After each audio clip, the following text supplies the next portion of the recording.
What's up, everybody? Bill with Honest Open Permaculture, Hop Farm, and we're gonna do an update on the compost pile. Stay with me.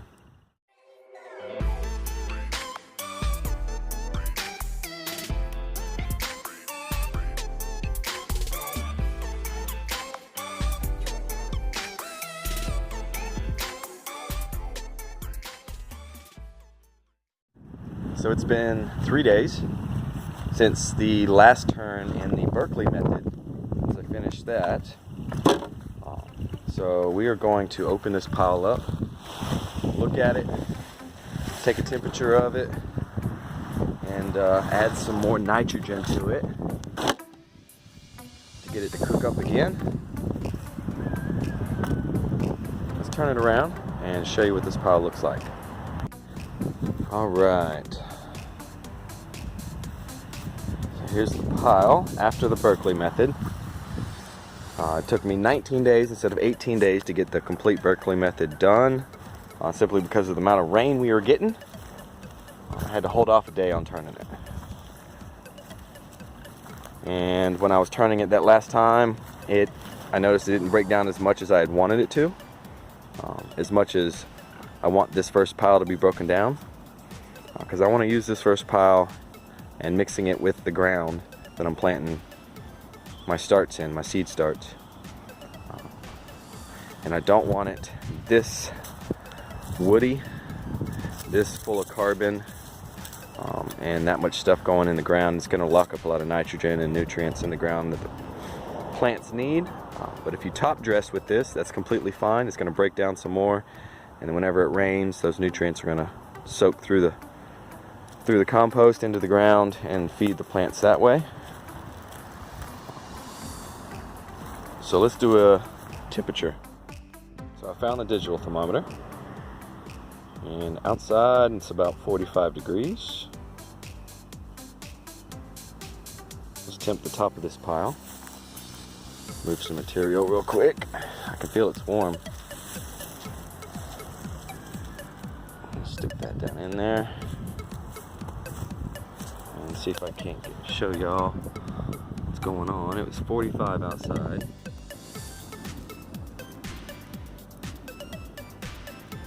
This pile's heating up nicely, real nice.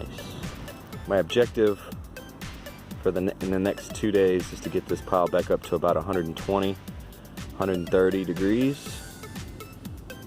Give it a good cook again, and then let it calm back down and let it settle. So right here on the outside of this pile, looks like we're gonna get to about 79, maybe 80 degrees right here on the top. Let's go in deeper like we have before and see if we can't get a temperature deeper in this pile. It's steaming good. You guys can see that wind blowing a little bit. Let's see if we can get you a shot in there. So we're looking at about 92 in the middle of the pile, which is nice and warm. So we're not going to have to boost it that much to get it up to 120, 130 degrees. What we're going to be adding are these about 15, 20 pounds of coffee grounds right here. They're sitting right beside this water. I did bring some water over in case I needed to wet the pile some more. We got about 15, 20 pounds of coffee grounds from Starbucks. We'll add to this guy right here. See, even further away, that pile, pulling the stuff out of the middle of the pile, looks really good, dark.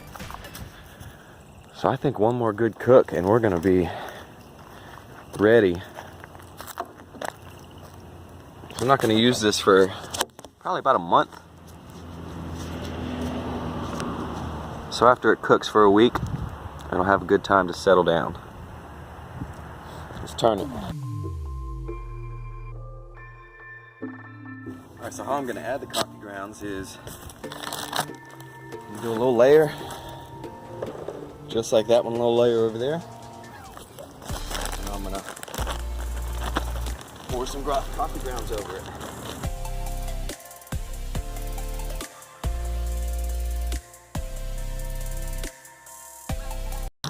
Just like that. Add another layer of compost, then more coffee grounds. So as a reminder, when turning a compost pile, make sure you pick the outside of the compost pile off first. Try to put it in the middle. Then when you get to the middle of the compost pile, that'll go around the outside. The reason for that is the outside of the compost pile didn't benefit enough from the heat and the microorganisms in the middle of the pile. So now turning the outside to the inside, it's going to start breaking down those materials more and getting the benefit from those microorganisms and bacteria. Also, the outside of the pile is a lot drier. It's a lot. And the inside of the pile is more moist. This will also keep one of those key elements, the moisture, in the materials. So if you're wondering what day this is, it's the 22nd day of this pile. I got the Berkeley method done in 19 days. This is 3 days later. Check the moisture level of these materials here. It feels just about right. Let's do a squeeze test. Last time we did the squeeze test, water just shot right out everywhere. So hopefully it's not as wet this time. For the squeeze test, for y'all that didn't see some of the previous videos, is you take a ball of the material that's in there and you start packing it in, squeezing that ball as tight as you can. And then once you get it really tight, you want to give it a couple squeezes. And what you want is just a slow drip, just a drip once you can squeeze as hard as you can. And that's exactly what happened here. There's a drip. So this pile is just about perfect as far as the moisture level. That probably helped it get to that 90 something degrees that it got to. Higher than last time, because last time it only got to 80 degrees. And it was too wet last time. So you see how it's not as wet this time, and the temperature went up more because the balance of the oxygen and the water is more correct. Is more on the level that the bacteria want it.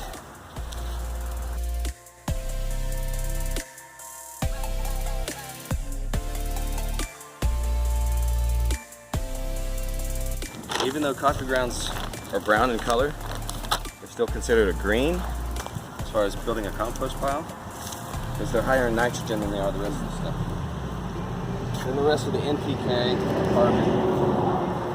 Some people think that there's kind of a rumor out there that coffee grounds are acidic. There's been tests done by universities, studies done by universities, and coffee grounds are pretty much neutral, not acidic, pretty much on the pH level, the right neutral. Every once in a while they'll jump up and down, but on a large scale,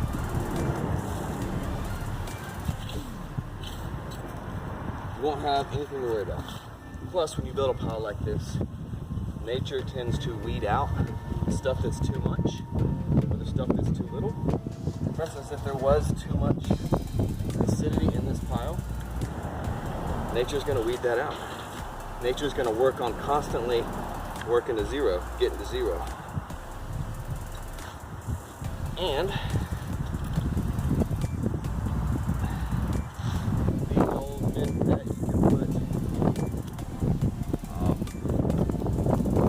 put pine shavings around your blueberries or pine needles around your blueberries because they're high in acidity, the pine tree is, and blueberries like high acidic soil. There's kind of a myth out there thinking that if you put these high acidity materials around it, that acidity is going to go into the ground. It makes sense. You would think, yeah, sure, why wouldn't that work? But after studies being done, I'll try to link to that to a video down in the description about it. It explains it, that the pine needles and the pine shavings don't make the soil more acidic. The acidity inside those materials can't leach out fast enough to go into the ground for the plants to be able to take it up. I'll link that video down in the description. Like I said, the guys explained it a lot better than I do, but it was eye-opening. It's a good piece of information. Let's keep turning.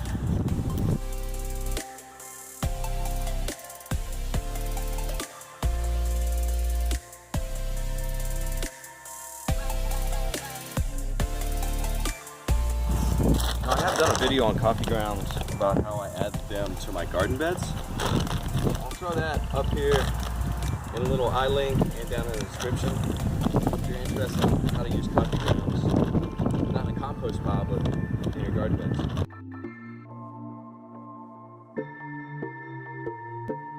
It's a great free resource, y'all.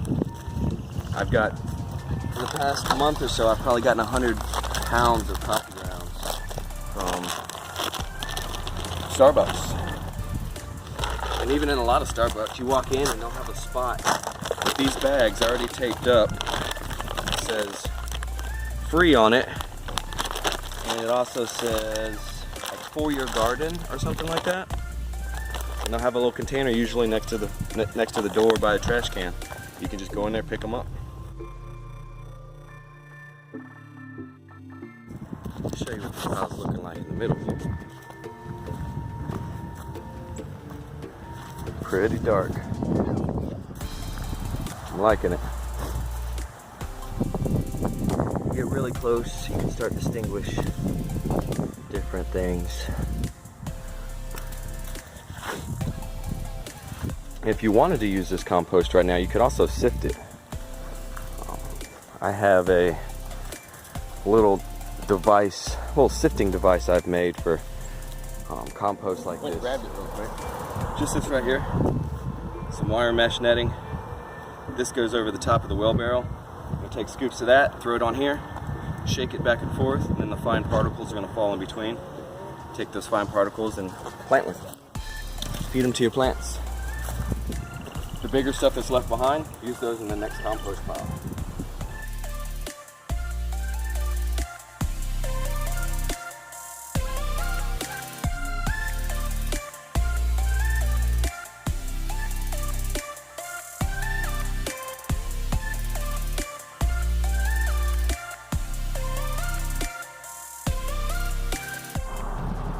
Done, guys. Pile's looking good, y'all. Looking really good.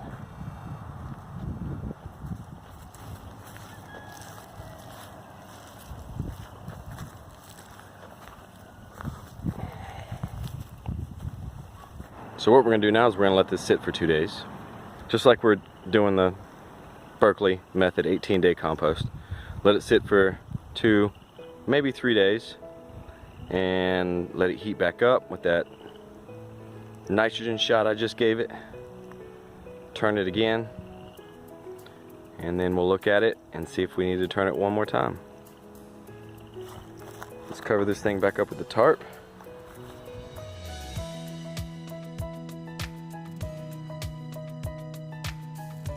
Just want to say thank you for watching. If you enjoyed this video, make sure you like, subscribe, and watch the other ones we've done on it. This is the 10th video in this composting series, and I've got a playlist. You can go straight to that playlist and start with video number 1 and go all the way through and see what the compost pile is what's supposed to look like. Maybe you start to build your own compost pile and you're on day 4 and you kind of want to know what your compost pile is supposed to look like or could look like. This would be a good reference to come back and see, okay, on the 3rd turn, what did his compost pile look like? What's mine look like? So feel free to share that playlist. I really appreciate it. Thank you.